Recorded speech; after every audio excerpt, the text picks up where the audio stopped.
Hi guys! So, maskila naman ta subong. Another day, another vlog. Charot. So, Wednesday na subong guys. Maning ginulat ko kay PE. Gid siya!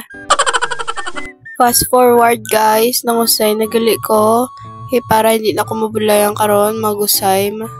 So, himuson tang atong maging tulugan. Para hindi kinakaroon mga kid si mother. Bulay na naman. Drago naman aga-aga pa. So, fast forward guys, kin-check ko kung aga naman gid eh. Isilaw na daw. Miyaswang to oh. Charot. Fast forward guys, hingko ako na nga akong nga PE, kaya maligo na ko. So, gadali ko da guys, kaya ano na oras. Tayo nahulog pa ya hanger, tayo pulot ko na lang hay para sa imo. Charot. So, ari na nga akong suksukon guys, maligo na ta.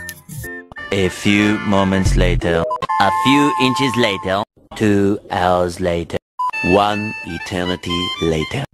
Tapos nagalit ko ligo guys, dugayan lang ko. So, mangusay na ta kay para fresh yung ating buhok.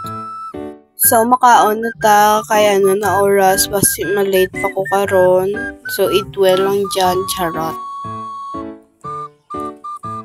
Fast forward guys, so hindi na natin suksukon na natin yung PE kay para diretso na talakat karon, charot. Fast forward guys, suksukon ta na natin yung sapatos para kalakat na ta. So kung nakapansin ka mo sa akon yung boses guys, amo na kita na siya guys, hindi na siya bago.